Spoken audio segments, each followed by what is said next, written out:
All right, y'all. All right, we back again. We are back. 14 days past. Well, it's only been like an hour past for me on here. Y'all just heard me. But we back together for round 12. Round Y'all know who I 12. am, but who's this other guy in the building? What's up? You What's know up? it. It's your boy BJ back from No Filter MMA. I'm in the building. He is in the building, y'all. What's up? We back for What's another one of up? these mashups. Yes, sir. What is this? Week 14? Week 14, well, 24, right? It's 24 weeks. Yeah. 24 weeks. Yeah, 24 weeks now because it's 12 Yeah, shows. it's round 12. Yeah, so 24 weeks. Yeah, that's a long time, dude. Long time, long time. So, hey, we back, man. Before we get into tonight's discussion, man, what's up, man? What you been doing as far as keeping an eye on the WMMA land, Man, the same thing, just working. Be trying to keep up with the news. It's a lot of news, coming out, bit by bit, but we get it. I'm trying to keep up. I'm looking through social medias. I'm trying to grab everything I can grab from these fighters. I'm trying to know as much as possible. You know what I'm saying? All right. Mm. I know last weekend, shoot, I was out of town and I was gonna try to sit back and watch the Ricci Ebas fight. But I remember Uh-huh. when you texted me, man, you said she got stopped. I was like, I can't believe that. I could not believe that, man. I was like, it wasn't like a thing. I was like thinking, oh, it's a spoiler. No, I was just like in disbelief. Like, how Yeah. is Ricci stopping her? Then I'm thinking, oh, this is Ebas now. Exactly. Ebas. Yeah, this is Ebos we talking about. Hmm. Dude, it was a good fight, man. I felt like for one, I felt like Ebos was big in there, dude. You know what I'm Yeah, saying? she Like was big. she was big in there on Tabitha Ricci. And I felt like Yeah. Ebos kind of fought down to Ricci. You know what I'm saying? Like she was letting Ricci get out. And even the striking exchanges they looked solid. You know what I'm saying? But I felt like Ebos was letting Tabitha Ricci have too much in them Yeah. striking exchanges. You know what I'm saying? I felt like she could have really punished Tabitha Ricci from range, but she didn't fight like a big rangy fighter. She fought very small, man, and she kept letting Ricci get close on her. She kept letting Ricci close that distance, man, and she paid for it. Yeah. Yeah, Yeah, she did. Like I was thinking the same thing because Ricci's got this like not Ricci, but Ebos got this long reach. And I'm yeah, like, she just abandoned it and said, hmm, she let this girl bully her on the cage, man. And yeah, I don't know if you saw it. Well, I'm sure you did see it, but you remember that first elbow that landed like 2 or 3 yes, minutes in, and like you just saw her whole demeanor change, yeah, man. It was like I yeah, knew something was wrong. I knew yes, something was wrong right there. Like she was just like, because you never see Ebos just give up. right, Like when she get knocked down, she get knocked down.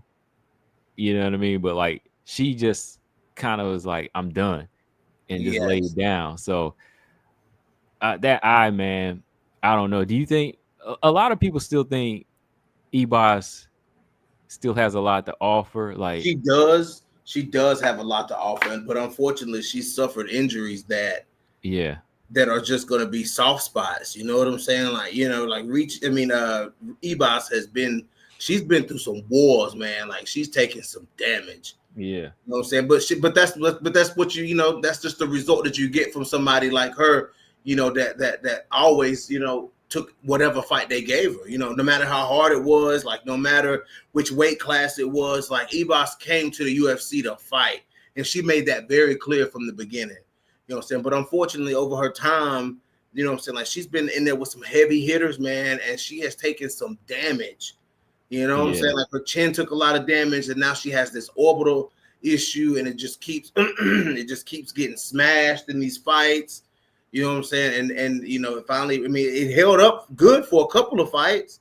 You know what I'm saying? But I mean, yeah. she took that pinpoint elbow to that plate, in that orbital bone, man, and it moved. And Mm-hmm. Ricci knocked the plate out of place. Mm-hmm. Like that's crazy. I That's crazy. heard, I heard it been causing her seizures before that. The Her, plate that's been causing her seizures. that's what her father said. Like something about the eye, the way that plate was there, was causing like some muscle spasms and giving her seizures. So I'm like, what were they thinking taking this fight like that? Yeah, hearing stuff like that, man, like Ebos just probably need to go ahead and retire. You know what I'm Yeah. saying? Like it wouldn't like we would if Ebos retired now, we will always remember Ebos as being like a warrior. You know what I'm saying? Like that would be like Mhm. how she would be remembered. Like she Yeah. always went out on her shield. You know what I'm saying? Like Mhm. that's just it was kill or be killed in there for Ebos. Like she'll always be remembered as that kind of scrappy brawler, judo fighter, jujitsu girl that'll submit you, but it'll get in there and slug it out with you too, So, but unfortunately, like I said, she's racked up a lot of miles on her chin. She bounces back and forth between weight. You know what I'm saying? Like that's got to be hard on her body, and now she's got these injuries. Like she's got artificial body parts now. So it's probably smart if Ebos like hung it up and like get on that Brazilian Portuguese commentating team. You know what I'm saying? Like get in there and show us, get in there and get behind that microphone and show us what you really know, like represent for your country that way. That's how I've been feeling about Ebos. Yeah. Yeah. I'm kind of there too. Like a lot of people have been disagreeing with me, thinking that, oh no, she can still fight. I think like either, the UFC cuts her or she takes a year or two off. But if her body Yeah. isn't catching up, then she just needs to, hang it up, Like pull up Veronica Macedo, pull up Right. Karolina Kovacevic, you know what I'm saying? And take some years off. Yeah. Yeah. Take some years off and just see what it do from there.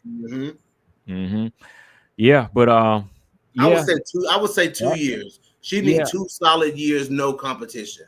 Yeah, because that fight took some year. I think that fight took a year or two more off Yes. her. So Yes. she needs to take 2 years off. So Mm-hmm. but yeah, man, that's probably one of the bigger fights for Ricci.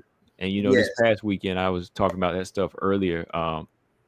Feel free if you want to chime in about that or you want to jump in. Let's talk, man. Let's talk. I mean, Tabitha Ricci deserves to be where she's at. That's why when I did my last live stream, and I had the top, and I was talking about matchmaking at the top of 115. I had Tabitha Ricci in there. You know what I'm saying? Because she is there. You know what I'm saying? Like that's a big win, a big stoppage win for her. You know what I'm saying? So Tabitha Ricci, and she got that win over Jillian Robertson, somebody else who's also in the conversation as of right now.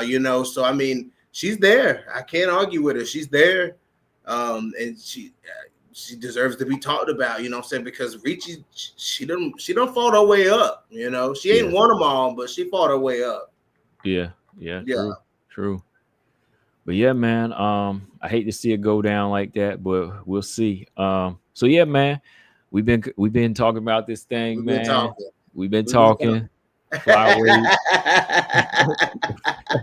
Yeah, we've been talking. Look, the flyweight division is always something to talk about.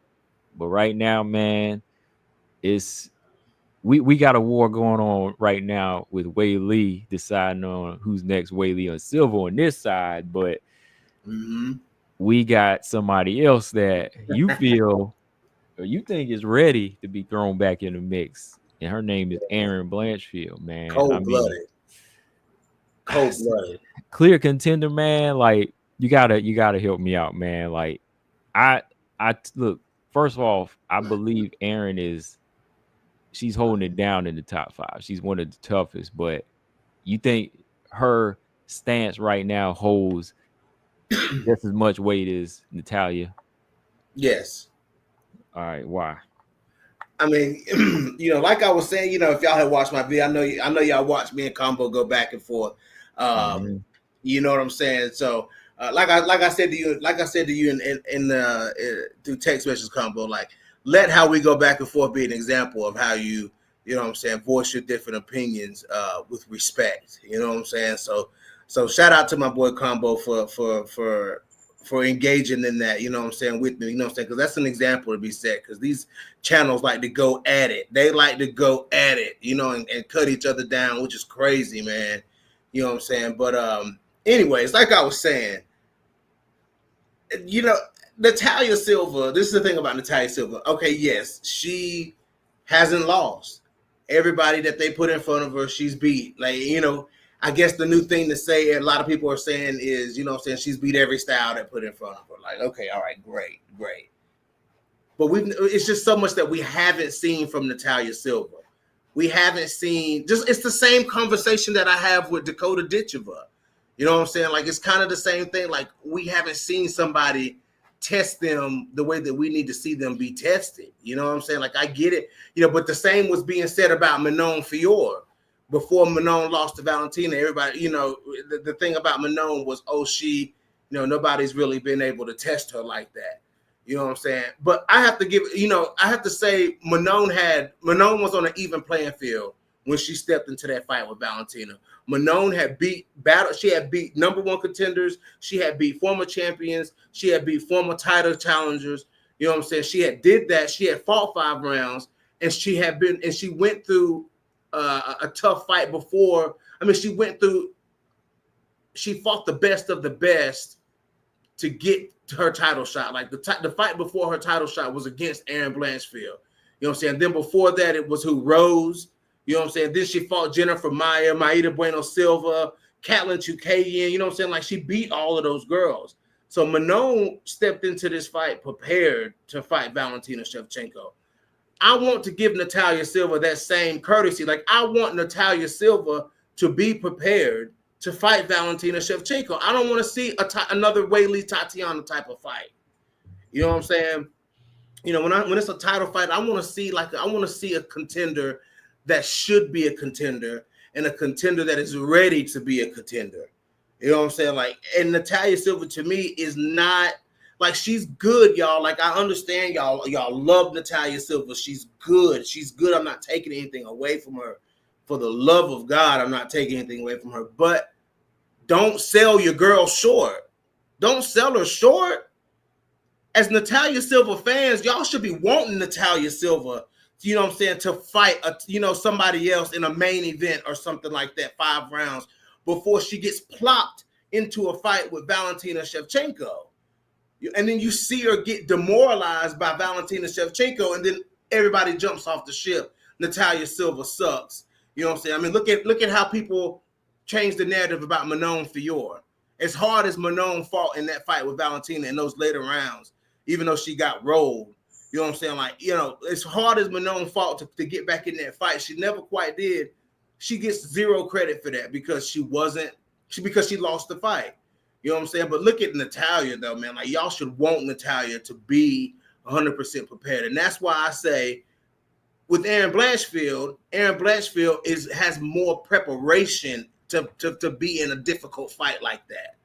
You know what I'm saying? I just feel like we've seen how Erin Blanchfield responds to somebody who is a step ahead of her in the fight. She knows that Erin Blanchfield knows how to go to that place. You know what I'm saying? When you just got to gut it out and you got to try to win the fight. Like, you know what I'm saying? Like, this wasn't working. This wasn't working. Okay, it's time to fucking fight. We've seen Erin Blanchfield push to that limit. We've never seen how Natalia Silva will respond to that type of pressure in a fight. Granted, it's not Natalia Silva's fault that nobody has put that kind of pressure on her, you know what I'm saying, so far. But we're talking about Valentina Shevchenko here. Valentina will figure out Natalia Silva. If anybody can figure out Natalia Silva, it would be Valentina Shevchenko. You know what I'm saying? Like, even I've started to give Valentina props. You know what I'm saying? Like, because she is that girl. When I seen her beat Manon like that, I'm like, okay, Valentina really is that girl. You know what I'm saying? So that's the point I'm trying to make, man. Like, I want, Erin Blanchfield has been there. She's been in the trenches in fights, and she's come back to win those fights. We've seen Erin fight through adversity in the Tyler Santos fight. You know what I'm saying? We've seen her fight through adversity in the Rose fight. We've seen her fight through adversity in a couple other fights this year. She was getting beat up by J.J. Aldridge early in her UFC career, and she come back and stopped J.J. Aldridge. You know what I'm saying? Then she went to war with Manon, and she came up short in that fight, man. But the point I'm trying to make is Erin Blanchfield can go to that place. You know what I'm saying? I feel like she's maybe Natalia Silva is better in that space than Erin Blanchfield is, but we that's to be determined. We don't know that. We've never seen her tested like that. So that's the point I'm trying to make about Erin Blanchfield. I think Erin Blanchfield has more tools and is more ready to fight Valentina Shevchenko in a 4 title fight. That's why I say I think Manon and Natalia Silva are both, you know what I'm saying, clear-cut contenders to fight for the belt, because either one of them can fight for the belt, in my opinion. Either one of them can. You know, and one more thing, Combo, and just because, I mean, when Alexa Grasso and Valentina were locked into that trilogy, they were locked into a trilogy. You know what I'm saying? That they knew that their next opponent was going to be each other. You know what I'm saying? But unfortunately, the division, that's the thing about trilogy a little bit. You know what I'm saying? Like when you have champion and a former champion locked into a trilogy, it bottlenecks the division. Manon and Erin were still out here winning fights. You know what I'm saying? So for the sake of keeping these fighters busy, they had to make them two fight each other. Somebody had to lose that fight. But as we've seen, as Erin moved on to the next fight against a former champion, Rose Namajunas, she bounced back with a win and was going to fight Macy Barber, but Macy pulled out right before she was supposed to walk out. Who knows what the result of that fight was going to be? You know what I'm saying? But that's just all I'm trying to say, and I'm quiet. I done ran it for long enough. I'm going to let you go. Okay.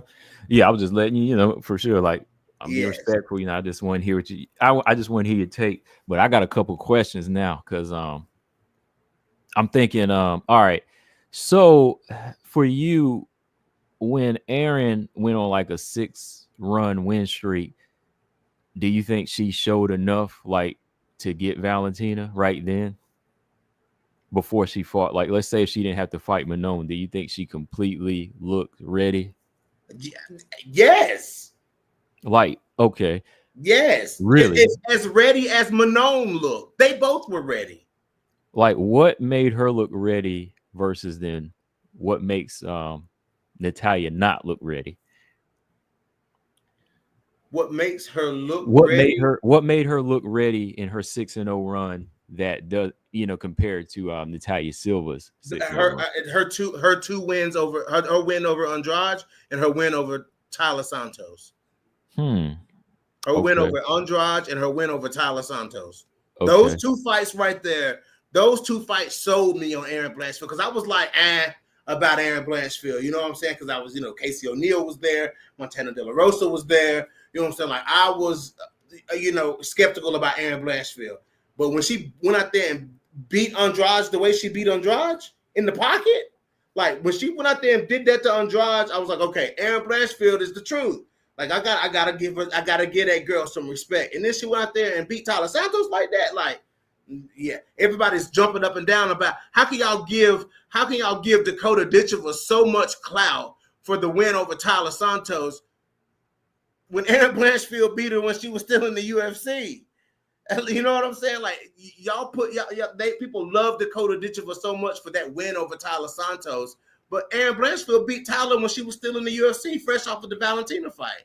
So, but when you're talking about Erin as far as the UFC, people don't think that she's a viable contender, and I'm confused. Mm-hmm. Okay, for me, I do think, she is a contender. Like, she'll be back, but my whole thing is to say, like, she's on even ground with Natalia right now, because I think that kind of puts Natalia's stock down when Natalia's clearly higher than Erin right now. Like, she's barely lost a round, and she's fought the same opponents. She's just beat them in different ways, but she's beat them with her style. Like, I think we got to give Natalia a lot of credit that she's able to take her style and win all these fights, because that's the same thing people were knocking Manon with to a certain level. But it's still kind of, in some ways, it would have been nice to see some differences, along the way. But once you're able to do it for this long, the way Natalia's been doing it, it's like, why change it? Especially when a lot of these girls aren't used to it, So I still think that brings, Natalia Silva to a higher level right now, that you say this girl just beat 7 people in a row and she's won more rounds than Erin right now. So we have to say this girl is that clear contender. Like, it can't really be argued right now, like, because her 7-0 run, is clear. It's clear, just as clear as Manone's was, and just as clear as Aaron's run at 6-0. Maybe even a little clearer, because I know you said based off the Andrade and Tyler win, those were enough to tell you, oh, okay, at that point she was ready. But you got to go back and look at those strikers that gave her some problems, like JJ Aldridge.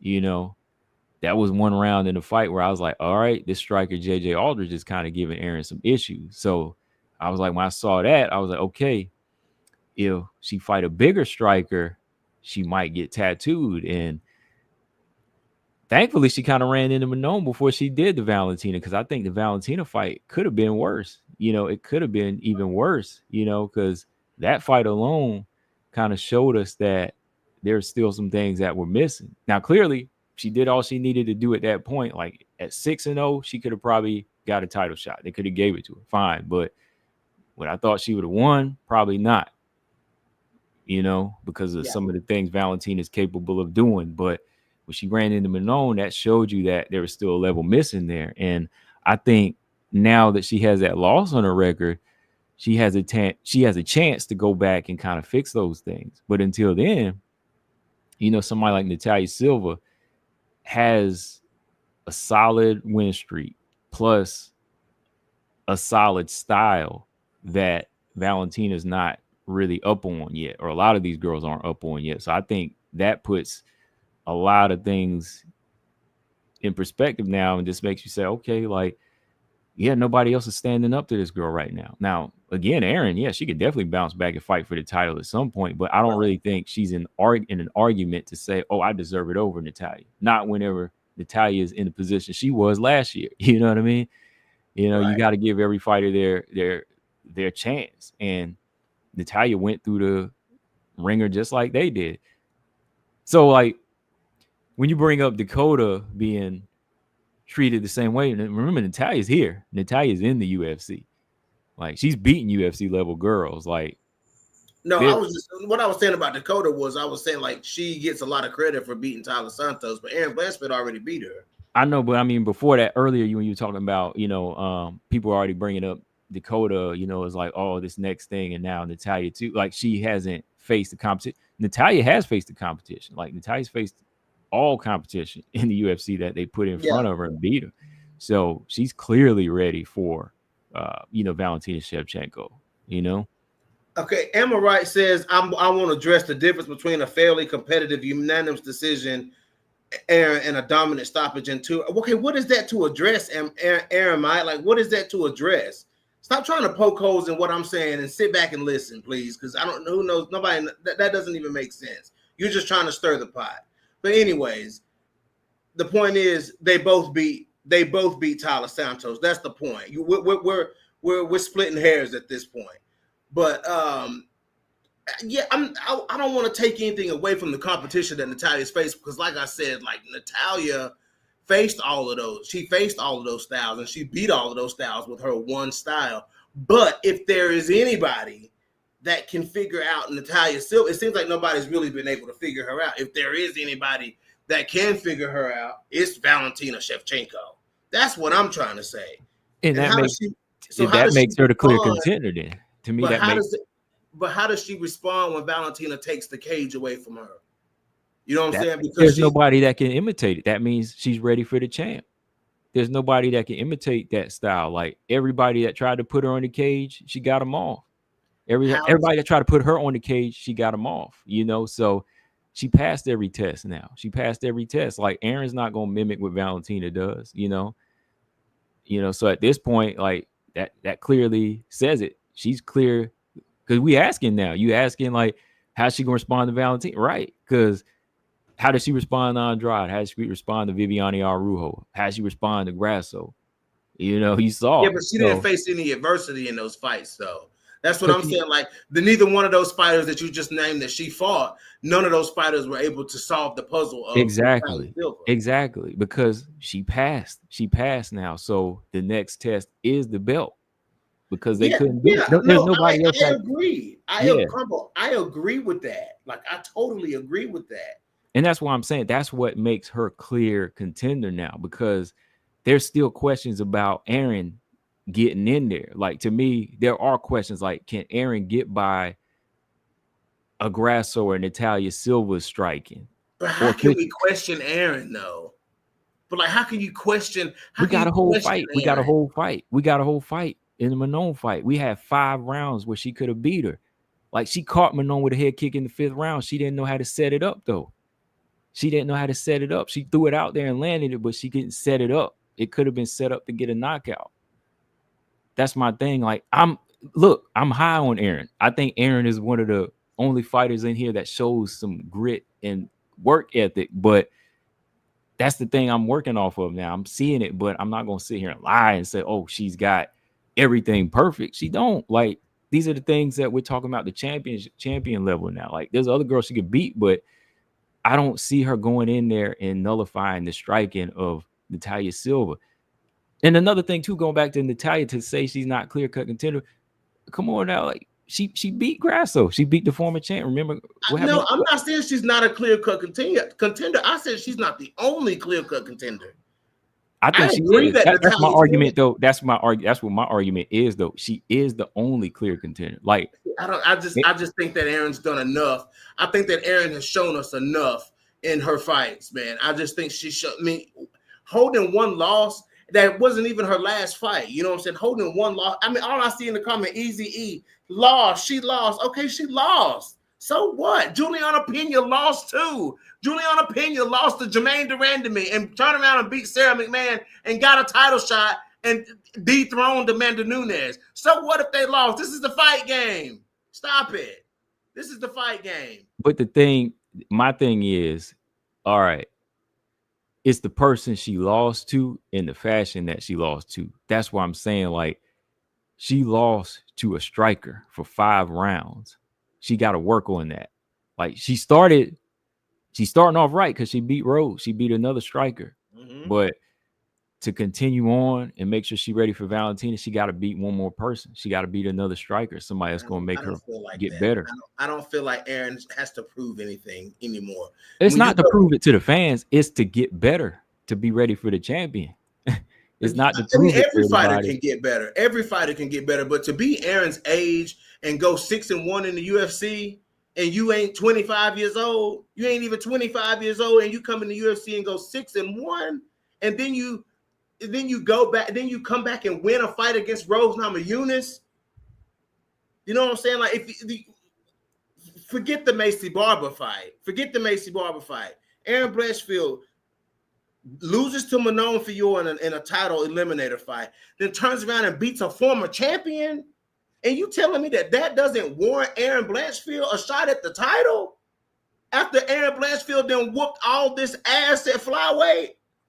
All this, think about all the asses that Aaron Blanchfield done whooped at 125 pounds in the UFC.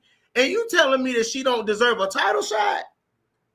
Not right now. You telling me Aaron can't stand next to Natalia Silva and be in the running for a title shot? No, like, it can't be argued right now. Wow. It can't be argued right now.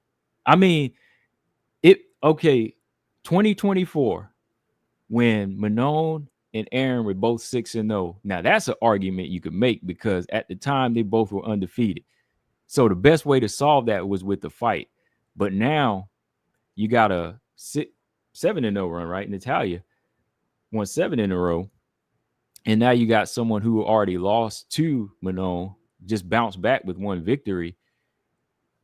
That's not fair to somebody who earned 7-0 like Natalia. Like, you can't jump ahead when you just getting back into the mix of things. So she falls down a space. It's as simple as that. She falls down a space because that 5-round fight with Manon showed a lot. The 5-round fight showed a lot.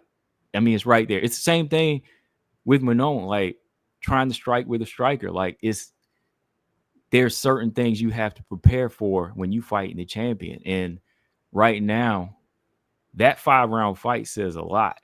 That 5-round fight says a lot, again, because Manon's not even the striker that Valentina is. Okay? So and if she couldn't get in and disrupt Manon's rhythm, do you really think she'll disrupt her rhythm with her particular style? I think Aaron can beat anybody. I think Aaron can beat anybody at 125. No. I'm saying, do you think what does she do? Let me ask you that. What do you think she does to get in there and disrupt Valentina if she couldn't disrupt Manon? And she says in the fight, "Oh, Manon is strong." You know, it has you to the point that you can only say this girl is strong. You know, I like think what does Aaron she does. do? I think Aaron does. First of all, Aaron's ability to finish is one thing that she always has going for. Like she's always looking for the finish.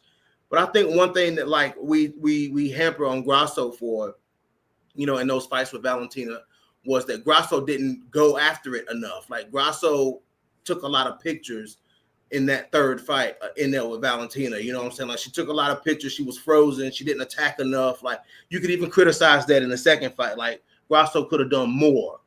You know what I'm saying? And I think that Aaron Blanchfield, however, is somebody who would constantly be attacking Valentina Shevchenko. So she's constantly going to be giving Valentina something, to think about. You know what I'm saying? I'm not saying Aaron's going to run in there and blow through Valentina. I'm not saying that. But I don't think Aaron gets finished by Valentina. Do I think she gets finished? No. Do I think there's a chance that Aaron Blanchfield could beat Valentina? Absolutely. If Grasso can submit Valentina Shevchenko, Aaron Blanchfield can submit Valentina worse than Alexa Grasso. You know what I'm saying? Like Valentina can be submitted. So I mean, the problem is people are always trying to go in there and knock her out and stuff like that. You know what I'm saying? Like that's where you lose or draw Valentina. You know what I'm saying? Like that's how that happens. You know what I'm saying? But if you want Valentina out of there, you gotta submit, you gotta take her out. Like you gotta stop Valentina Shevchenko. And that's something that Aaron Blanchfield is going to be going after the entire time. That's something that Manon didn't do. You know what I'm saying? Manon didn't even try to get Valentina out of there like that. You know what I'm saying? So I mean, Aaron is a different breed of fighter.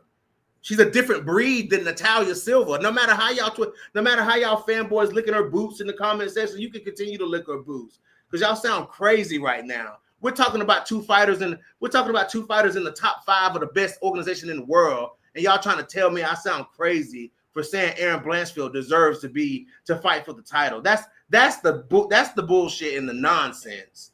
You know what I'm saying? Like that's the nonsense right there. But what I'm saying is Aaron will go after Valentina, which is different. And Natalia Silva doesn't even fight like that. You know what I'm saying? And the problem is Natalia Silva is going to try to point fight Valentina for 5 rounds. I'm talking about how this fight would actually play out. You know what I'm saying? Like she's going to be trying to dance around Valentina for 5 rounds. And then when Valentina grabs her up, what is Natalia Silva going to do? Is Valentina going to have the confidence to grab up Natalia Silva and finish her, or is there some threat that Valentina should be worried about coming from Natalia Silva as far as closing the distance and wrestling like Valentina wrestles? You know what I'm saying? Like that's what I'm trying to say. Like who is more prepared to go in there and fight Valentina? That's my whole point. Okay. That's my whole point. Aaron's going to go from plan A to plan B to plan C. Have we seen, answer the fanboys in the comments, answer this question.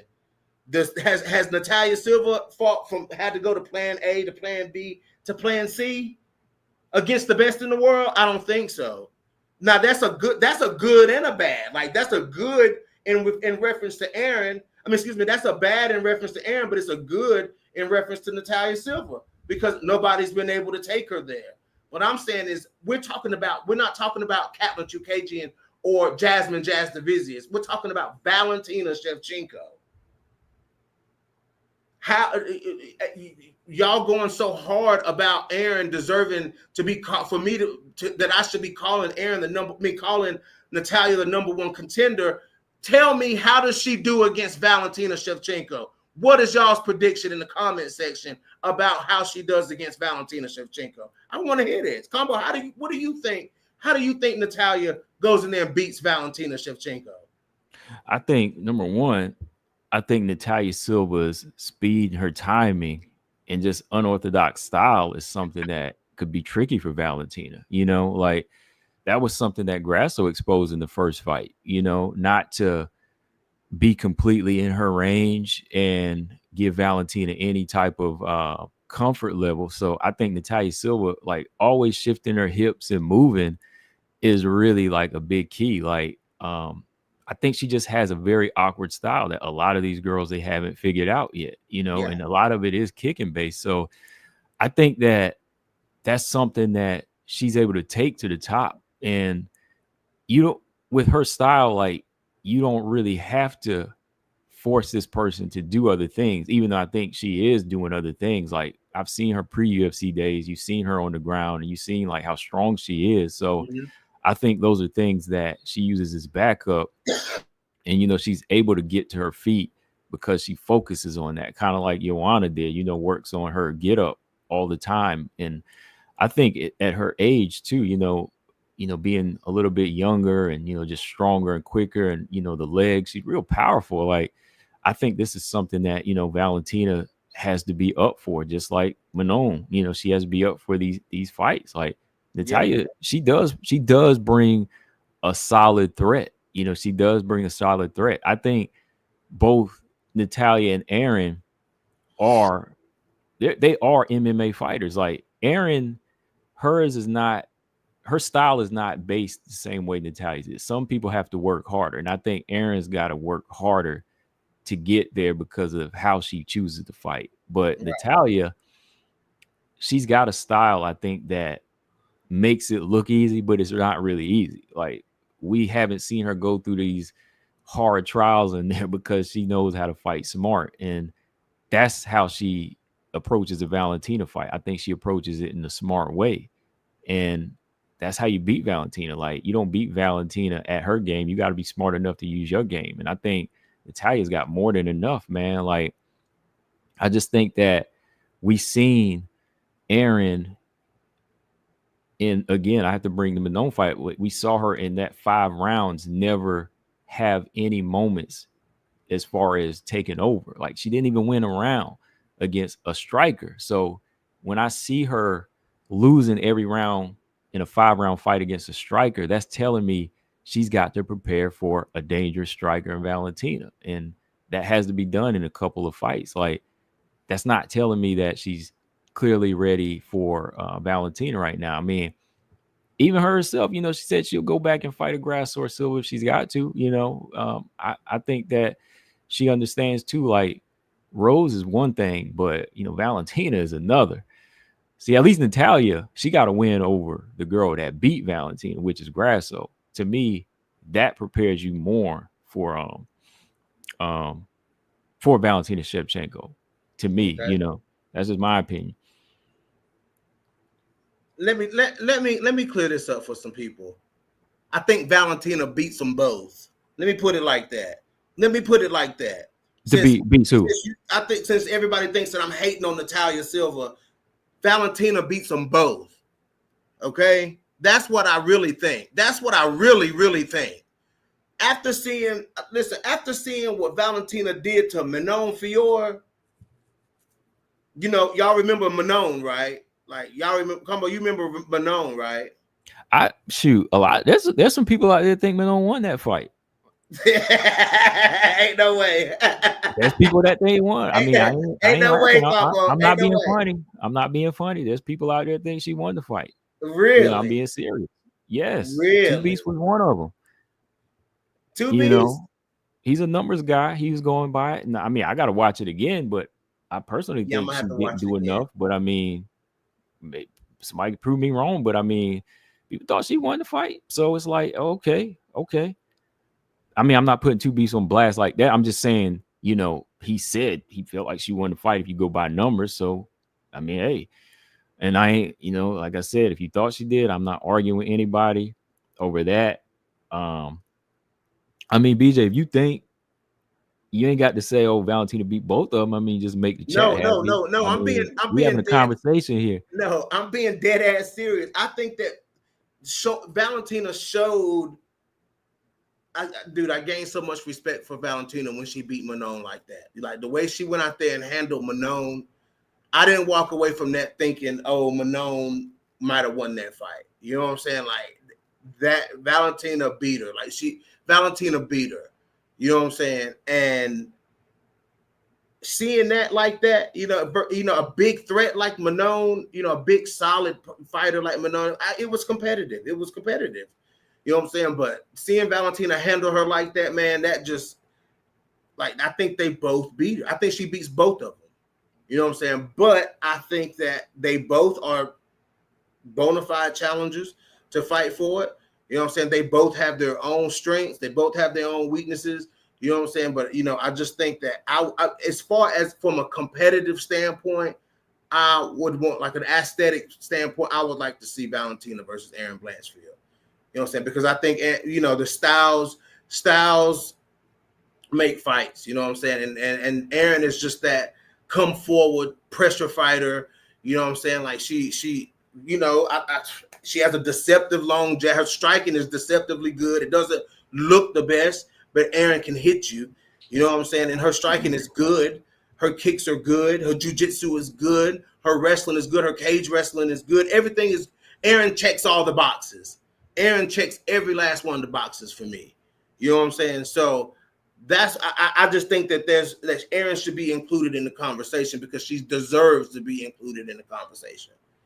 Like, she deserves, just like when Manon beat her. Manon was, deserved to have that title shot, and I think Natalya deserves it too. I just wish that the UFC had given Natalya Silva a main event. But even if they give her a title shot, you know what I'm saying? Like, for that reason right there, I would like to see the Valentina Weili fight because I want to see Natalya fight somebody in a main event for a number one contender fight.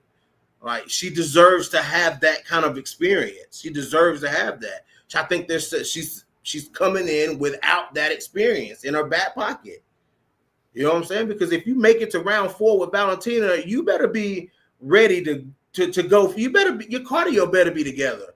And sometimes to me it looked kind of sus. She slows down over three rounds with the type of movement that she uses. And this is what y'all are saying is going to beat Valentina. This type of movement, this skidding around the octagon that she does.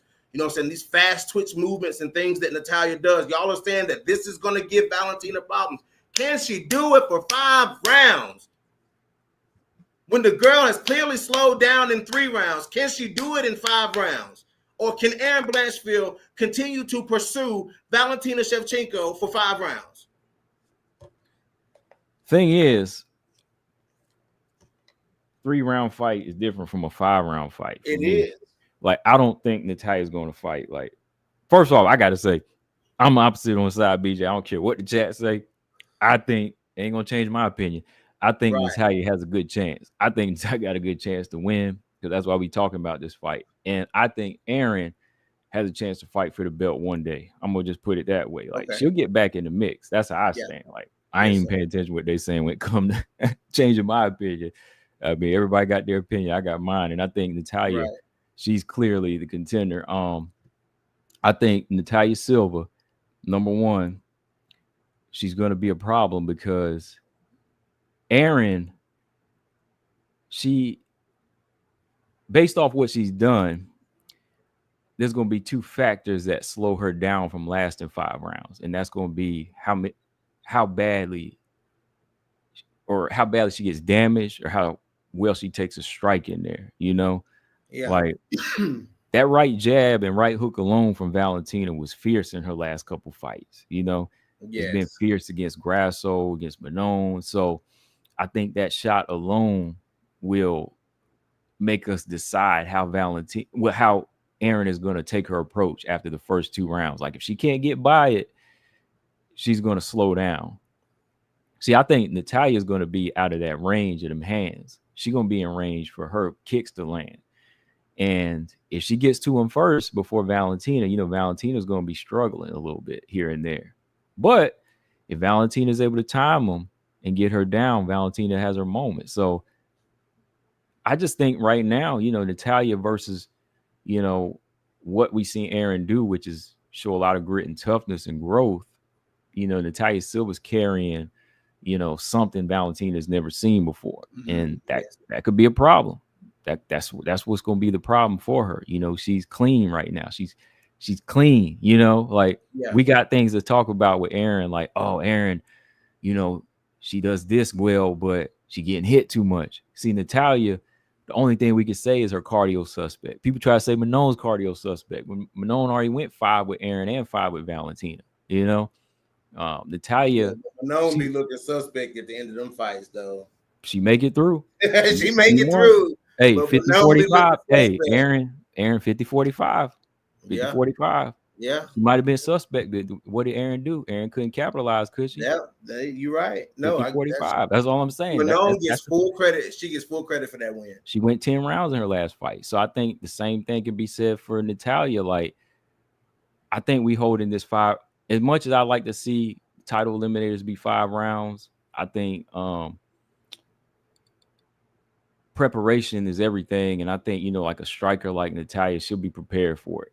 Like, I think, the 5-round thing is something I would love to see, but we talk about somebody that moves and is always energetic in there anyway. That's not going to, 2 more rounds ain't going to affect her, really. Like, it's not going to affect her. So what she's doing, Valentina, and Valentina might be Valentina, especially if Valentina starts pressing the action, though. Like, if Valentina starts pressing her, man, like, and Valentina's gonna get that timing down. She's gonna, like, halfway through the first round, Valentina will have Natalia Silva figured out. Not even it won't even take Valentina a round to figure out Natalia Silva. You know what I'm saying? Like, I mean, it worked on a lot of people. You know what I'm saying? But we're talking about Valentina Shevchenko, who's seen it all. She has seen it all. She literally has seen it all. You know what I'm saying? But I just think Valentina will have her figured out quickly. You think she figures her out quicker than she figures out Aaron? No. I think she'll figure it out. I think Aaron is not really. I think the only thing that Aaron is bringing that's like that's giving her that edge factor is her tenacity. There's nothing style-wise that really jumps out about Aaron. That Valentina hadn't seen. Valentina has seen, middle of the road strikers. You know what I'm saying? She's seen dangerous submission specialists. Like, she's seen it all. You know what I'm saying? Like, Valentina's seen it all. But Aaron has that will to finish, and she has that tenacity. You know what I'm saying? Which is different, which is that edge factor that Aaron Blanchfield has, which I think is what's carried her all the way to where she's at. Like, that's something that has worked for Aaron Blanchfield. You know what I'm saying? And that can push a fighter who may not have the best stand-up. You know what I'm saying? That may push them over the edge. That's exactly the point I'm always trying to make. You know what I'm saying? Somebody who's willing to, even though you get hit, you continue to throw technical punches. You know what I'm saying? Like, in that Andrade fight, she got hit. And Aaron Blanchfield continued to pump that jab in Andrade's face. You know what I'm saying? And then come with the 2 after the 1, you know what I'm saying, when the timing was right, and was catching Andrade. You know what I'm saying? Like, frustrating and catching Andrade. Like, Aaron has that type of focus in a fight. She knows what she's been taught. You know what I'm saying? She knows what she's been taught on the mats, and she uses it. You know what I'm saying? But, it came up short in the Manon fight. I get it. It came up short in the Manon fight. You know what I'm saying? But, she's bounced back with a win. She beat Rose Namajunas. Like, I just feel like she's not getting the respect that she should be getting. You know what I'm saying? Like, people are so high on Natalia Silva, so nobody else matters. You know what I'm saying? No, Aaron's getting respect. I think Aaron's getting all the respect she deserves. It's just, for me, being honest, as an Aaron fan, I think there can always be room for improvement, especially when you're here at this point. Like, you can get better, and she's still young, so I'm not in a rush to say, like, okay, boom, she ready to go right away. Now, like, take a seat back. Yeah. Get next in line and let Natalia have her chance, because Natalia is clearly the contender, because so if Valentina and Weili end up fighting, should it be Aaron versus Natalia for the interim flyweight belt? That's the fight to make. That's the fight to make. I think it would be wise, so nobody would be out for like 9 years or 9 months or a year. You know what I mean? Like, I think it would probably wise for a fight to happen just so somebody's not inactive. Yeah. If that happened, yeah, because let's see. Yeah, Manon, she beat Aaron and then didn't fight for like a whole year, over a year, till she fought Valentina. So yeah, I'm just doing the math. Yeah, it would be wise to at least make a fight. As much as I'd be like, you know. Yeah, But that would, hey, it would be the fight that would force Aaron to get better because she's fighting another striker again, you know. yeah. So, So so Stamina says outstriking Andrade is easy for a superior striker. oh, hold that thought for a second. I'll come Okay. back to the comments. So my thing is, okay, it's one thing you were asking, okay, how does Natalia do against Valentina, or did she beat her? Mm-hmm. You know, that's a whole other thing. But um, are you seeing her as a clear contender though? As far you see him an argument though, right? As far as Yeah, that's what we're talking about. 1,000%. Okay. 1,000%. And I do see her as a contender, a clear contender. Yes. Okay. Because I'm definitely like, I'm not putting Aaron down in any way. I'm just saying like Aaron can stand to do some things to tighten her game up, because I think Aaron does better when she fights more, because every fight Aaron has, she gets better. I've noticed that with her. Like Right. she doesn't just come to win or come to fight like you see somebody's fight. To me, Aaron's getting better every fight she takes. You know, like if you go all the way back to her first fight in UFC, like every fight you've seen her and you see something different. Right. And I think if she keeps doing that, that'll prepare her to get to a title fight. Like had she got a chance to fight Macy, I mean, oh, okay, we might be talking about something different. Like if she went in there and stopped Macy Barber and did it crazy, I would have been, you know, I'd have been making some crazy videos in maybe. But Right. you know, right now, I just think Natalia, she's clearly there because all of the rounds she's won, just says, okay, let's let her do it. You know. What was that comment you want to read? What was it? I think it was Stamina. Stamina says outstriking Andrade is easy for a superior striker. That's not Aaron though. Aaron just walked through fire and came out on top. No, she didn't really walk through no fire in that fight. She got hit a couple times, but she didn't walk through no fire. She was the one dictating the striking in that fight. Like Aaron dominated Andrade on the feet in that fight. She got hit a couple times, but no, she didn't have to walk through fire in that fight. She walked through more fire in the fight with Tyler Santos than she did in that fight with Jessica Andrade. Man, I forgot about that, man. That first round against Yeah. Tyler, boy, I almost thought Tyler was about to get a TKO. I was scared for Aaron. I ain't gonna lie, man. I was scared for Aaron. But then when I saw Aaron bounce back, I was like, all right, Aaron on another level, man. Yes. yeah, for sure. And Stamina said, out of all the comments you wrote, all the comments I wrote, you want to read that one? My bad. I mean, that's what I was talking about. But yeah, Combo, I do see. If you put it in the chat, you just never know. Chat. Yeah, you put it in the chat. Natalia, I do see her. She's good, and I do see her as a contender, man. And if she gets to fight with Valentina, then it's gonna be another fight. Like we're gonna watch it and see. I got Valentina though. You know what I'm saying? Like I got Valentina.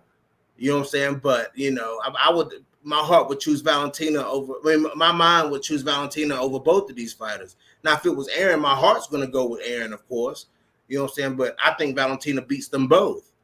You know, and Valentina, I'm just telling you, man, this is a different. Like seeing the way she did Manon in there, man, and seeing how she like almost damn near broke Alexa Grasso's.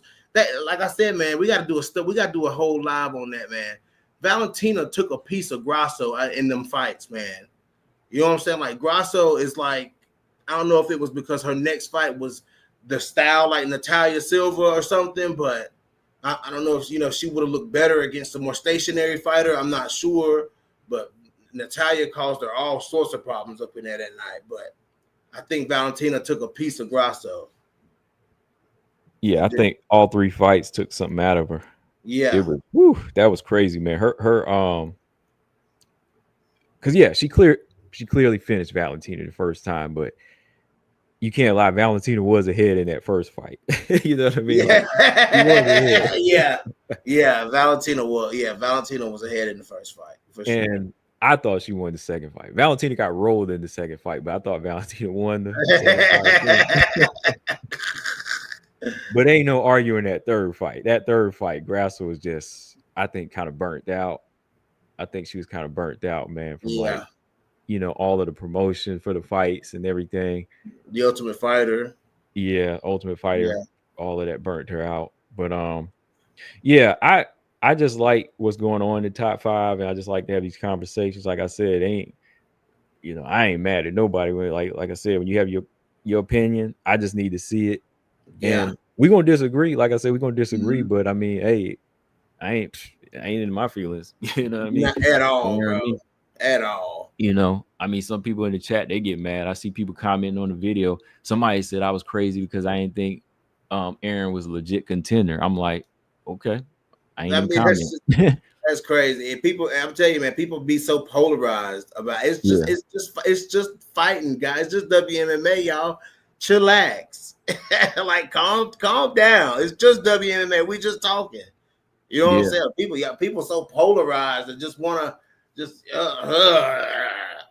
That's what I said. Sometimes like I'll read comments every now and then again, but it's like I See, get I to the gotta point. stop reading comments. That's my problem. I Gotta do stop. sometimes, but like when people are trying to start stuff in the Yeah, comments, egg people on, I'm just like, yeah. There's a let's lot of watch, that. There's a lot of that in this video too. man. Like I know there's a new guy who just want to talk Dakota. I'm like, okay, yeah, all right, cool. Let's talk Dakota. But he ain't he ain't calling names. Like he ain't calling names. Like he ain't saying, oh, you stupid because Dakota ain't the GOAT.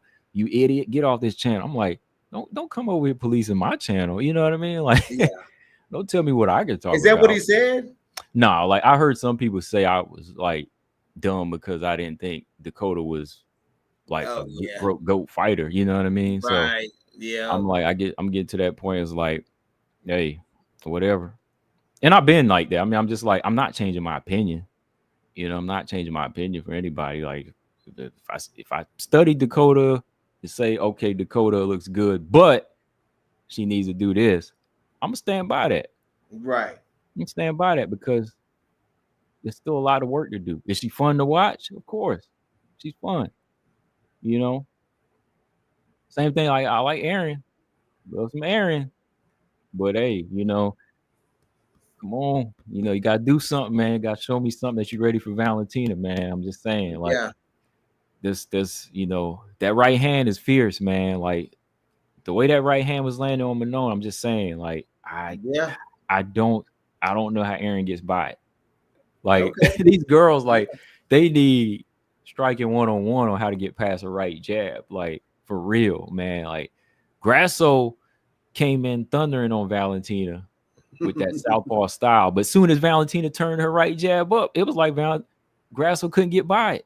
No, it's thunder.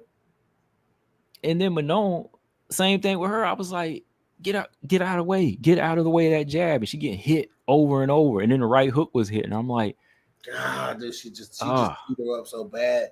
Right out the gate, Valentina I was like, Manon, like, move. Like, Manon, I get it. Manon was trying to put pressure on her, but move. Man.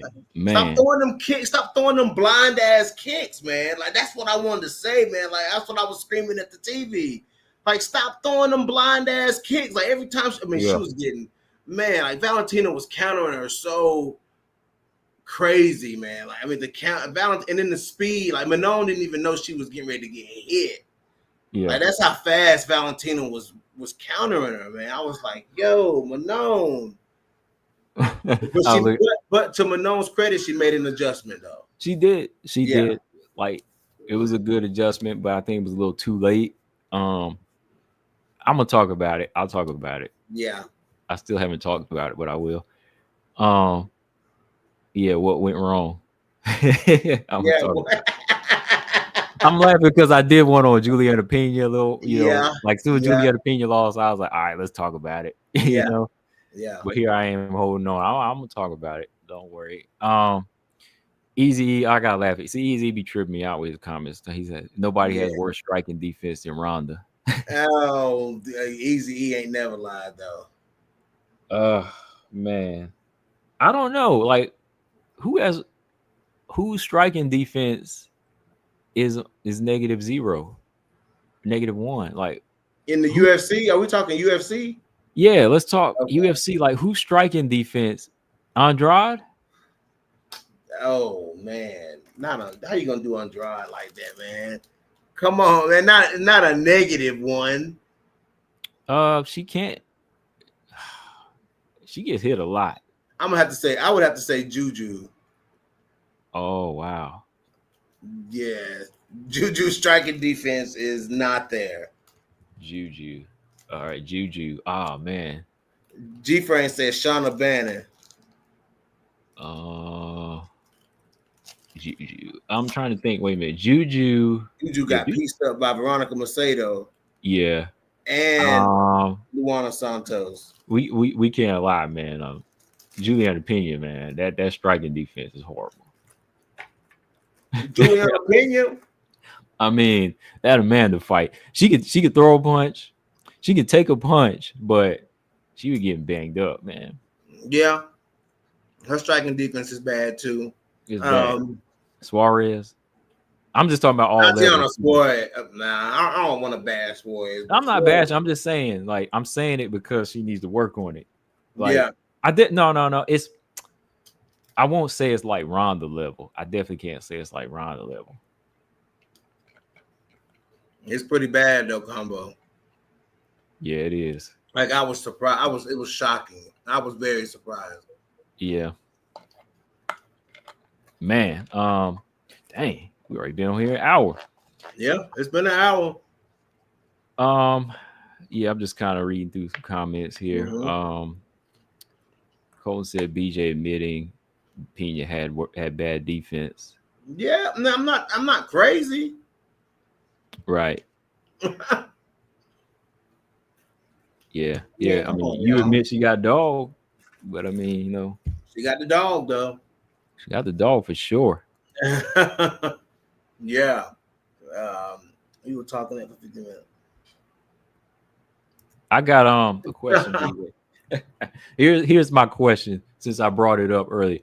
What kind of commenter annoys you the most on your channel? What kind of commenter annoys you the most on your channel? Annoys me the most. The type of commenter that annoys me the most are the people who always are looking for like a hole in something that you said. Like the only reason they come out the woodworks is to try to poke holes in something that you said. Like that's the worst for me. I'm just like, what? If you don't agree, just don't agree. But don't try to. Oh, but you said this and that, like, and it don't even be valid points. Like people who try to do that, they don't even realize that they're not making valid points. But those are the ones that get me the most. What about you? Like a pitchfork, right? They come mm-hmm. and poke. I know I can't stand the commenters that say this ain't the fight. You know what I mean? Like they come to the video, post-fight video. Yeah. Yes. Those really annoy me. People that say, "Oh, you know," they just start. This was a waste of my time. Yeah, waste of my time. I think that's one of the worst. Like, yeah, I'll start with that. That's probably like the worst. Well, no, yeah, it's annoying. It's annoying.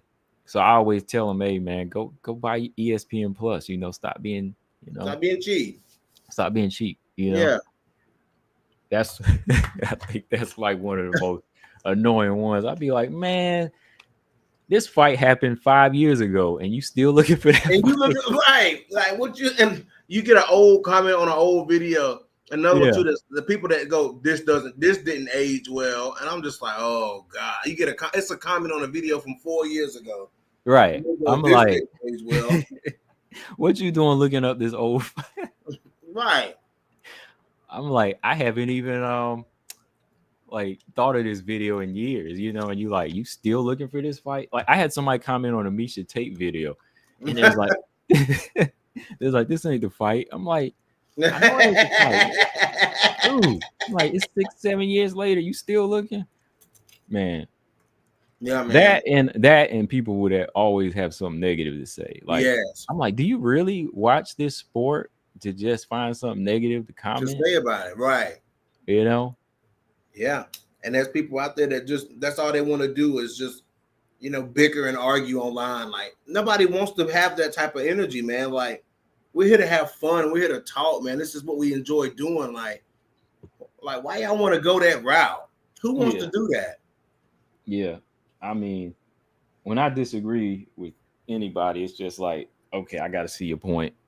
You know, I just got to see your point because I told you when I heard your video, I was like, okay, he said Aaron's clear cut with Natalia. I'm like, okay, nah, I gotta intervene, man. I gotta jump in. I was like, let me get in the ring a little bit, spar with him a little bit, man, because I'm just like, nobody can take Natalia. And Natalia already battling with Wei Lee right now, trying to get her shot. And I'm like, no, so. And it's like people want me to be an asshole so bad. Like people just want me to be an asshole, people just want me to be an asshole so bad so they can say, oh, he's an asshole. I'm not an asshole. Like I'm not arguing with you about that. Like I'm saying what I'm saying, and then I may debate you about something. I may debate somebody in the comments, something like it.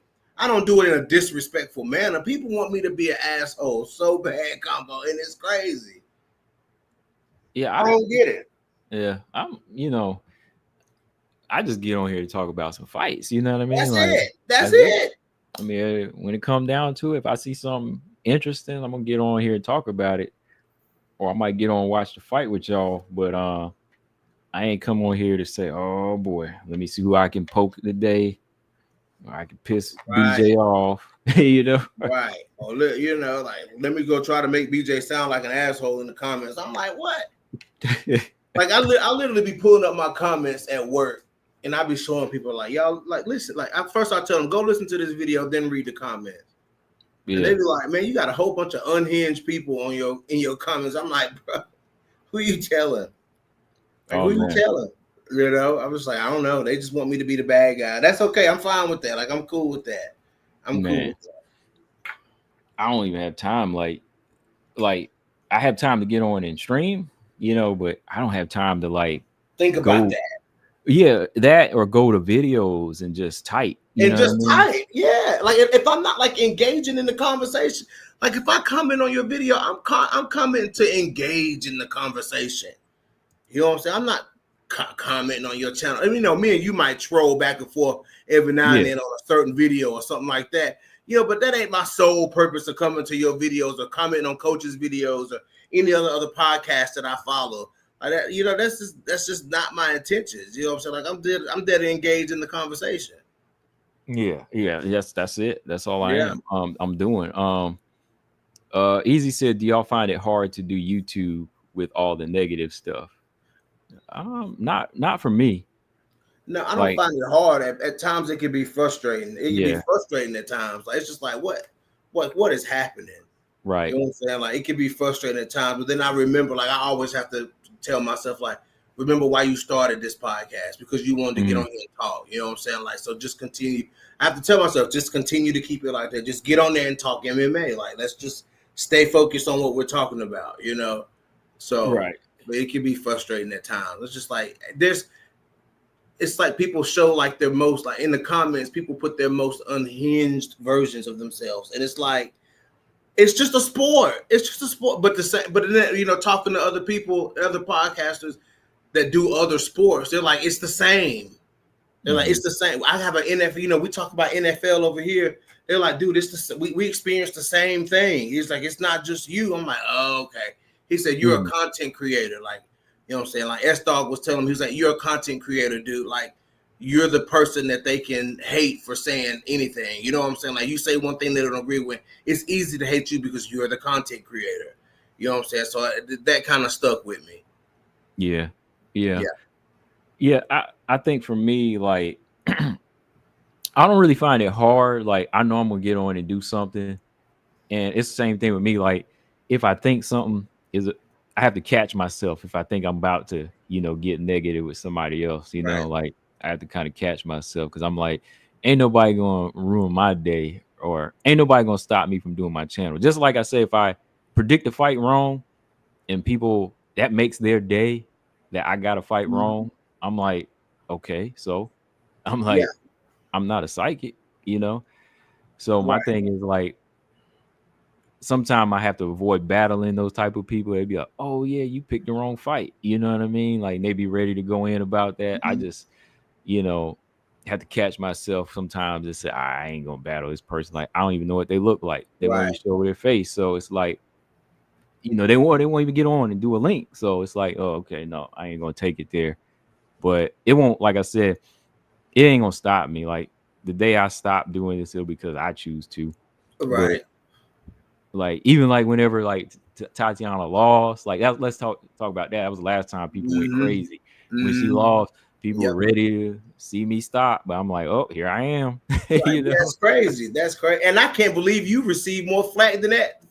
You received more flack for that than I did. Oh, of course, of I course. couldn't believe it. I was I like, got flack when I gave Carla a chance.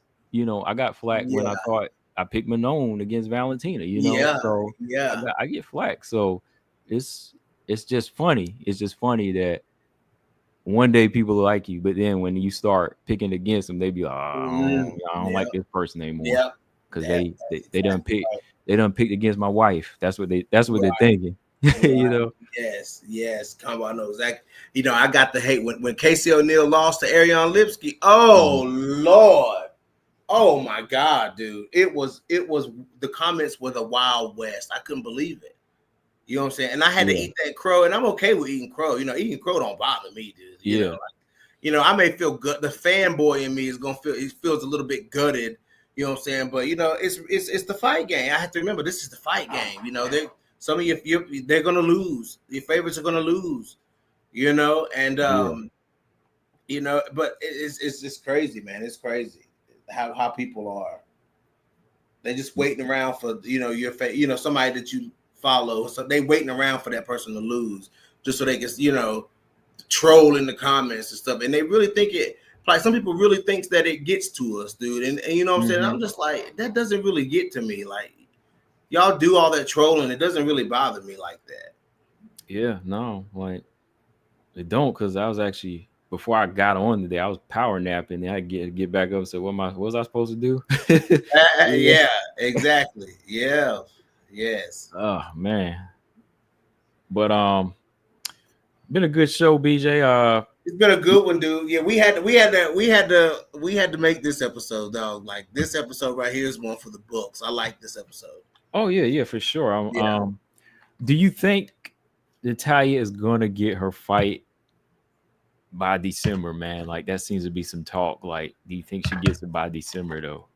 I think Natalia Silva is Plan B. I think whatever Zhang Wei Li wants to do is Plan A. You know what I'm saying? So if they can't, I think the Mm, UFC is going to put their effort into making. I think they've already been putting their effort into making that Zhang Wei Li fight. And if the card, that's a hard fight to make. You know, that's a big fight. You know what I'm saying? You got somebody from China and somebody from all over the world. You know what I'm saying? Valentina's a nomadic person. She lives all over the world. She travels. You know what I'm saying? So that could pose some issues. You know what I'm saying? There could be multiple reasons why this fight doesn't happen. And if that fight doesn't happen, then that's something that Natalia Silva, if she really wants this fight, which judging by social media and judging how she's talking, she really does want the fight. You know what yeah, I'm saying? So if the plans don't go through, because rumor has it that Zhang Wei Li and Valentina in the past have both been hard to work with. Like, yeah. what I'm saying? Like they're Okay. hard to get on the same page as, you know what I'm saying? So hopefully Natalia can bank on something like that falling through. You know what I'm saying? The chances are high for a fight like that to not happen on the first attempt. You know what I'm saying? So Yeah. um, maybe it's Natalia's time to fight. I think that, Mhm. that if judging from the UFC standpoint, if they had to choose between Natalia and Aaron, I think they would go with Natalia right now. I do think so. Me Okay. personally, I think that it should be a coin toss between the two. You know what I'm saying? But from the UFC standpoint, Natalia Silva's buzzing right now. So people know who Natalia. People who watch, they know who Natalia Silva is right now. So Now it's her time. Just like they knew who Manon Fior was before Manon got a title shot. So yeah. Okay. All right. One thing I wanted to say too, man. That article I sent you, man. I want to hear your thoughts on that, man, because I might do. I did a video. I just said put it out, but thinking about DC, like about the whole, putting them both on the same card. I like that. Just think about it. How salty would Valentina be, man? Being co-main event to Amanda again, or I don't know, not again, but just the fact that Amanda comes out of retirement and she headlines over her. How do you think she would be salty though, man? I think Valentina, it's not hard to make Valentina salty. Like Valentina, she shows when she's salty. Like you can tell when Valentina is salty and whatnot, and she gonna say, I've been in the UFC all this time. She's out with Nina. She had the baby. Congratulations and things like this. And I think I should be, headlining the card. Like I believe it. I'm with it. I think Valentina should headline the card. She's been champion. She's been going back and forth. She low-key gonna throw that little comment, right? Like she throw a little comment in there. Yeah, she'll say something. Yeah, she'll throw something. Valentina is hilarious when JP. When Valentina be talking, I be dying laughing. She's funny. You know what I'm saying? I just think the way she talk is funny. When she be like, in things like this, like when she say that shit makes me laugh. I don't know why, but yeah, man. I think Valentina, she has every right to be salty. Yeah, but unfortunately, Kayla Harrison versus Amanda Nunes is, it's a monster. It's a monster. That's the biggest fight in women's MMA right now. Yeah. Other than now, if it was Dakota and Valentina. Oh, Dakota and Valentina. I think that would have to be its own pay-per-view. You think so? I think that would have to be its own main event. I honestly think Weili Valentina could be its own separate pay-per-view headliner, Yeah, Weili Valentina could. I think Valentina would do good as a headliner of a pay-per-view card. With Zhang Weili next. Yeah, I think that would be a headliner. Absolutely. But if like DC was saying, if they put them both on the card, she got to be co-main to Kayla and Amanda. She got to be co-main to Nunes. Yeah, she has to be co-main. Low key Valentina gonna go out to the shooting range and she gonna be busting shots out there. Oh man. Yeah. Easy said in China. No, not in China, man. Them China cars be early in the morning and it been fell on a Saturday that I work and I'd be mad as hell. Like I would be. I'm trying to fry some bacon right then, and I don't know what. I remember, during that I was trying to eat my breakfast, man, when I saw Gabby Fernandez choke out Wayne Kong, man. Bro, I about choked on my coffee, man. I was like, I was up waking and baking, bro. And I was bro, I didn't got it twice in China, bro. The first time was was Gabriella and Wayne Kong. The second time I'm up early watching the fight. And what was her name? Ming Shi. Yep. She not. What was the girl name she knocked out? Feng. Yes. But I saw that. I was like, okay. See, I had to work that night. I was working into the morning hours. So I watched that fight at work. As I was working, I was, taking little glances here and there. Yeah. And I about fell out when I saw that. But by the time I got home, man, I was sitting at the table, man, had my coffee, and I saw Gabby choke her out. I was like, I about choked on my coffee, man. That was the same card, wasn't it? Same card, yeah. Okay, yeah, that was the same card. I was messed up, man. And the same day, man, I had to run upstairs and do the post fight right then. Yeah, pretty much. Post fight right then because I was like, So JP said, who was that Chinese girl that got mauled by JJ Aldridge? That was Liang Na. Liang Na. Yeah. She didn't need to be up at 125. She was a strawweight. She didn't. No, yeah, she's definitely a strawweight. Easy said, I hate the China and Middle East cards. I don't hate them, man. I really don't, because some of those cards are good.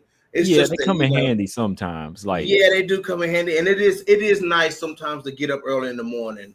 And I be feeling like I'm the only person awake in the world.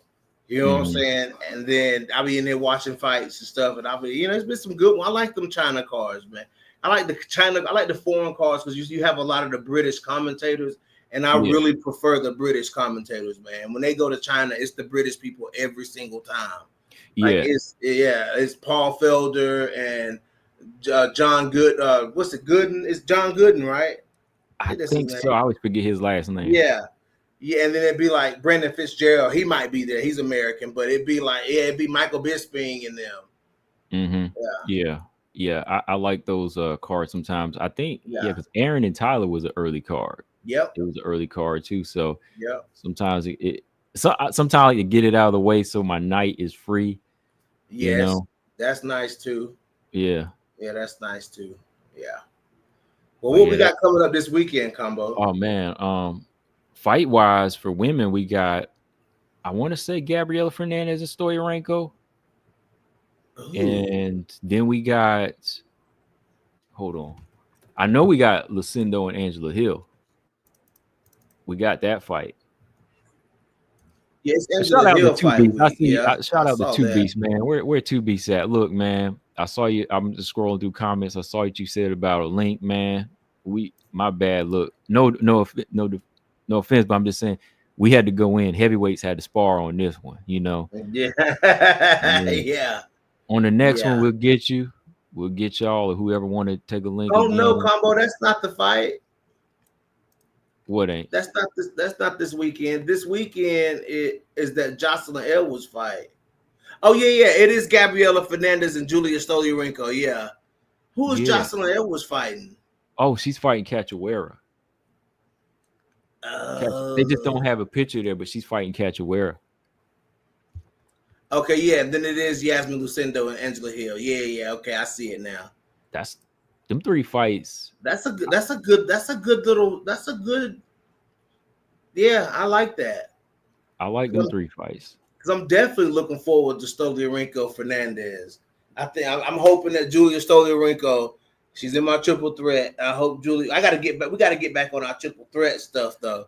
My last one ain't been back. Mine ain't been hitting either, Combo. So it's okay. It's all right. It's okay. I know there's somebody laughing. There's somebody saying, "Oh, this idiot picked the wrong fights again." You know what I mean? Yeah, but the triple threat 2.0, it didn't come out with that same pop like 1.0. Nah, not like that. I mean, it worked out perfect for you. I think it worked out good for me because all my fighters got ranked. Yes. One of yours got champion. Yeah. Grasso got champion. Grasso got the belt. Two of mine fought for the belt, Manon and Tyler. Yep. Aaron's up there right now. Boy, that was a time. Boy, that triple threat talk, man, that was a time, Combo.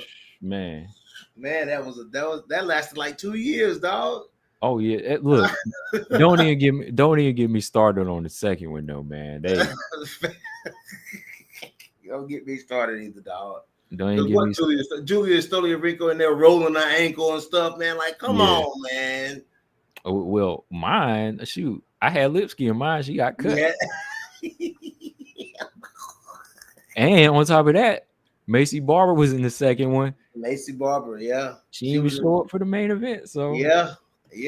Macy Who else got Macy was mine too. Yeah, and then Kareem Silva lost. Kareem. I'm 1-4 because the best one is Natalia. Yep. Yeah. Natalia's pulling through because Natalia was my number one out of all of them, but I thought Kareem would have been like top 7 by now, man. But Viviane Araújo put some work in on her. Ain't she fighting? She was fighting JJ, but now fighting JJ. Yeah. Deani Barbosa. What you feeling about that fight? That's a rematch. Deani Barbosa lost the first time. No. Kareem Silva lost the first time. I can't remember how long ago it's been, but I think Kareem Silva's got the chance to win. But Deani Barbosa, man, that girl is strong. Her jab looks good, man. Yeah, like her jab actually been improving in these fights. So, that's kind of up in the air, man. Like she's familiar with Kareem Silva, so I can't lie, man. Like, let me see how Deonte Barbosa beat her the first time. Hold on. Deonte Barbosa. Yeah. Uh-oh. Hold on. Don't do it. Where is it? Oh, unanimous decision. She beat her like 6 years ago by the unanimous decision. And Kareem Silva only had 2 fights back then. Yeah, so I mean, you think them old nightmares gonna come back though? You think them old nightmares gonna come back? Remember how she did Marie Monroe though? She came back. She came back strong from that one. Yeah, she did. She got that back in the first round. I was kind of blown away. Yeah, she did get that back. Yep. I can't argue that one, but we'll see. Maybe, but she needs a bounce back though. Like, Kareem Silva needs a bounce back. So, we'll see what she can do. We'll see what she can do. So for them last picks, you got Angela Hill versus Lucindo. Who you got in that one? I got Angela Hill. Yeah, okay. I got Angela Hill by unanimous decision. And Zombie Girl and Edwards. I got Zombie Girl. Uh-oh. Yeah, I got Caswader, man. I'm going with Caswader. After she melted Jocelyn, what's her name? Josiane Nunes. Josiane Nunes. Ever since she melted Nunes, I got Caswader. Did Nunes get cut? Man, I don't know. I don't think she got cut. She might still be sleeping. She might. No. She just woke up. Oh man, Nunes, get up, man. Dang. Yeah. That's all I can say. I got I think I got Edwards. I don't know, man. Like Edwards she's kind of inconsistent with me sometimes. Like if she takes Zombie Girl down, she could win the fight, I think. That's what she gotta do though. Yeah, I'm gonna go with Edwards. I'm gonna go with Edwards, and I'm gonna go with I think I'm gonna go with Lucindo and Fernandez over Stoliarenko. I'm gonna go with I got Stoliarenko. I'm gonna go with Stoliarenko. I'm gonna go Brazilian all the no, it ain't Brazilian all the way because Edwards is, yeah, okay. So I got a question though. Like, I ain't got a question, but I gotta tell you who I've been thinking long hard. Who Casey O'Neill's next opponent should be. Okay, who? Oh, okay, who you got? If they make her fight an unranked fighter, I got Casey O'Neill versus Carly Giudice. Ooh, man. Yeah. I want to see Casey O'Neill versus Carly Giudice. What y'all think about that? That's gonna be crazy. There's gonna be some hands flying in that fight. That's a good fight. I want to see it. Like I want to see Carly Giudice get ranked so she can fight Casey O'Neill. Ooh, man. Yeah, because Carly Giudice, she's looking crisp right now, man. Dang. I think I'm at the rock with Crispy, man. You got to rock with Crispy. I feel you. Hey. Yeah. We know we know you can't never sleep on the king, though. So it's all good. Okay. You know, the king come to fight. You gotta be ready to fight when you go in there with the king, though. I still need to see Miranda and Casey fight, man. That's a good fight. That's probably realistically her next fight, though. I know Miranda got that torn ACL though. Oh, does she? Okay. Yeah, from that Rose fight. I think she's still healing up, so I don't know how long it's going to take. But shoot, I mean, Casey been injured too, right? Is Casey still injured? Or is she trained? She said she's trying to get a fight. She's been saying that for a minute. Like, she's been saying she's almost ready to get a fight. I ain't seen nothing lately though. Mm-hmm. I ain't seen her really say much lately. She just keeps saying like, getting ready or almost ready or something like that. Let me see. Let me glance right quick while we on here still. Okay. Oh yeah, they go 2 beasts. Yeah, 2 beasts. And I was telling y'all, man. I'm telling y'all, look, y'all want to link later this week? We can talk. Me and my man, we just had to get on here and get it out. And get this. We had to get this one-on-one sparring in. Oh yeah. So. Oh yeah. I mean, she's training, man. She's training. Oh, she is okay. Like she's training. So I mean, she looks healed to me. I don't even know what was wrong with her. Man, you know who I wish was back in the UFC? Roxanne.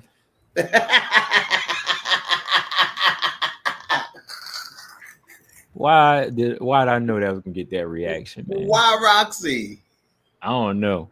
I think I don't know, man. Like, that's a test for a lot of girls, man. Roxy needed to still be there and be there. Her and Jennifer Maya both needed to be there still and be that test. You know what I'm saying? Because some of these girls would have been done got beat up. But that's the thing. Yeah, I forgot. Roxy didn't just leave to leave. Like, I think she actually had like concussion issues too. Yeah. Had she been okay, I think she could have still been in there, grandma and some of these girls. But Jennifer Maya would beat Jazzy though. Jennifer Maya would beat Jazzy. Yeah, I could see that. I think style wise, I'll just say it would have been trouble for Aaron too. I think Jennifer Maya. Oh, absolutely. Yeah. Absolutely. Jennifer Maya would have been problems for a lot of people, but they started feeding her those young fighters, man, and then she beat Casey O'Neill and then she lost to Manon, right? She lost Manon. She beat two fighters in a row. Did she beat Marina Moreau? She beat Marina Moreau and Casey O'Neill back to back after losing to that after losing that Manon fight. Yeah. Man. Crazy. I still want to see Maya back in the UFC though. Like, it ain't too late. It really ain't, man. That was like the stupidest cut I think. That was a crazy cut. Yeah, man. That was a crazy cut. Yeah. Like Stammen said, Carmouche. I think Carmouche was legit too. Yes. Liz Carmouche was legit. But I think, man, like Liz Carmouche, she's kind of hit a second prime at 42, man. She's still fighting. Yeah. That's still a tough fight for Dakota, man. Yeah, absolutely it is. I heard one of the two parties somebody ain't interested in the fight. I don't know who it is. Uh-oh. I don't know which side it is, but I heard somebody not interested. One of them not interested in the fight. Where you hear that, man? That's just word on the street. Come on. Word on the Twitter street. That's the only fight okay, first off, that's the only meaningful fight for Dakota right now. And I wouldn't even say like Liz needs the fight seriously, but that's still like a competitive fight for Dakota. Like, to me, I wouldn't even call that duck for Liz. Liz fought everybody at this point, but I'm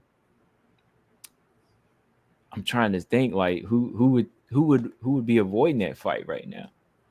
I don't know. Because all I know is that Liz got that fight anybody, anytime type of attitude. Yeah. That's all I know. Mm-hmm. Because I think she would take that fight because I think Liz would too. Yeah, like damn Skippy. She was there, like she was like they were in the same tournament, right? Yep. Yeah, Liz. She just lost to Tyler that time, real close fight, but yeah. She lost that fight, but yeah, if she'd have won that fight, I would. There's no doubt in my mind she'd have walked right in there with Dakota. Man, are you serious though, man? Somebody don't want that fight. They said one of the two parties didn't want the fight. Somebody didn't want it. Somebody's not interested in it. Where you hear that, man? I told you I saw it on Twitter. On Twitter, okay. Yeah. That's crazy. Yeah.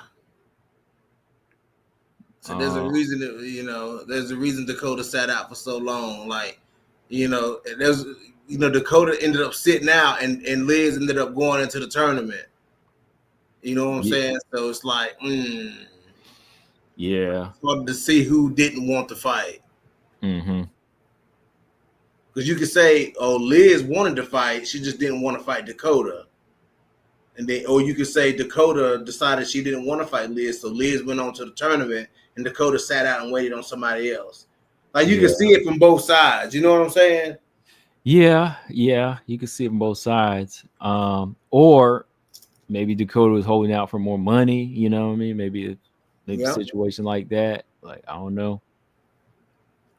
And maybe it's gonna happen now. Yeah. Because a little while back, somebody said it was already in the making for next year, like 4th of July. I'm like, man, that's a long time. That's a long time. Shoot. That's a long time. Mm-hmm. But yeah, Combo. Yes, sir. I'm about to get off here and make me something to eat. Put me a pizza in the oven or something. All right. I'm about to do the same. Hey, I'm about to do the same thing. Yes, sir. Good show. Good show as always, man. Absolutely. So make sure y'all, if y'all still here, make sure y'all subscribe to No Filter MMA. When's the next time you going live? Or when's the next time you got an interview coming up, BJ? Because I'm itching to get back into interviews just a little bit. Steve hit me up. Steve Garcia, you know, he got that big win over Calvin Cater. Yeah. He hit me up the other day. He said he's not free this coming Sunday. He's free the next Sunday. So I told him I'd get back with him. So I'm probably going to end up getting Steve. Probably going to do a catch up with Steve. Those are always good. Yeah, and then I don't know, man. I ain't been casting the rod out there, but I guess I need to. I need to start seeing what I can get. Yeah, same here. I haven't either. You know, I need to go ahead and. It's just too much to talk about right now. Yeah, there's been a lot to talk about. You know, it'd be nice to, like I said, get some fighters on. Like, they just don't understand. Like, you know, their promotion is coming from YouTube. So right, like we want to talk to y'all. Like it's fun over here. We want to talk to y'all. Mm-hmm. You got people who actually over here in the comments that actually want to hear. You got interviewers that want to talk to you, and people in the comments that want to hear you talk. Mm-hmm. Exactly. Yeah. Got people want to see Roxanne come back and fight. You know, see Roxy come back. All of that. Get up in there and beat up Natalia. Stamina wants to see Lauren Murphy come back. I know that. Lauren Murphy versus Roxy 3, right? Dang. Man, somebody getting hurt.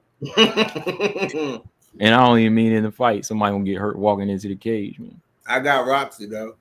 Gotta get that Ben Gay out. Aspirin. But if they fought right now, would you pick Roxy? Oh, I pick Lauren. I'd pick Lauren. Over Roxy? Yeah. Yeah. Okay. Definitely right now.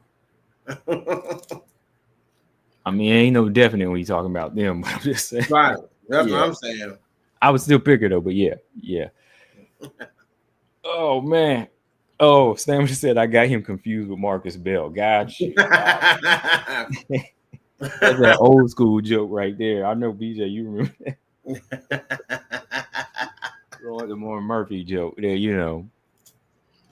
Not hers. My name is Lauren. That was his favorite fighter. Yeah. What was he calling her? What was he calling her? He kept calling her, like, was he calling her Lisa or something? What was Eddie Alvarez calling Lauren Murphy, man?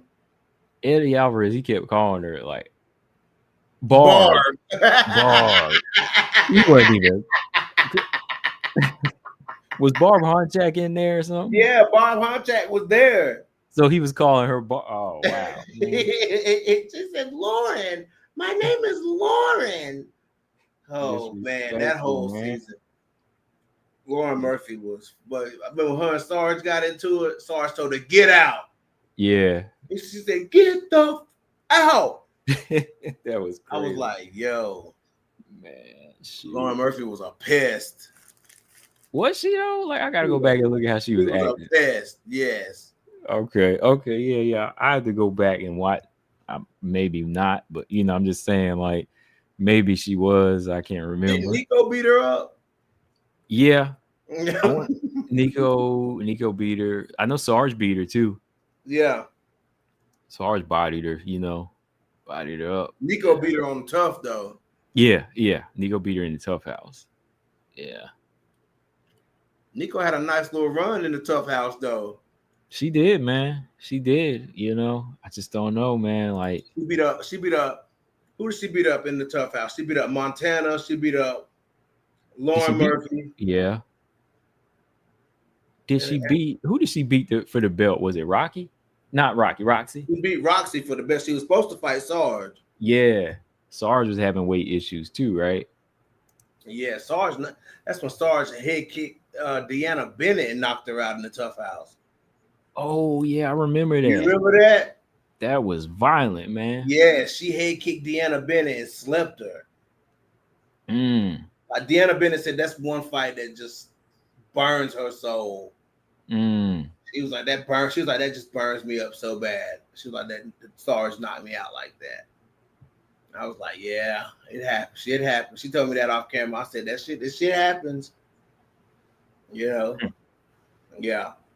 But anyway, Combo, I'm getting off the dog. Yeah, man. Okay. Yeah, I'm about to shut this thing down, man. Yes, sir. Good to have you. Yes, sir. I'll see you in 14 days. 14 days, my dude. Yes, sir. We'll be back for episode 13. Yes, sir. So, hey, y'all missed this one. Hey, go back and listen to the replay and catch us on the next one. Yes. But yeah, I'll catch you in the next one, BJ. Yes, sir. I'll holler at you, man. Yes, sir. Peace out. All right, y'all. Good show. Like I said, everybody has their opinions, and that's all we do. We just come on here to talk about it. Yeah, I definitely think Erin is a solid top 5 fighter, and she'll be fighting for the belt one day. But I think clearly right now, for me, and we just come to understand that for me is just, Natalia, is clearly gonna get that shot, or should get that shot based off what she's done, right? So yeah, on that note, hit that like and subscribe, and we are out. Peace.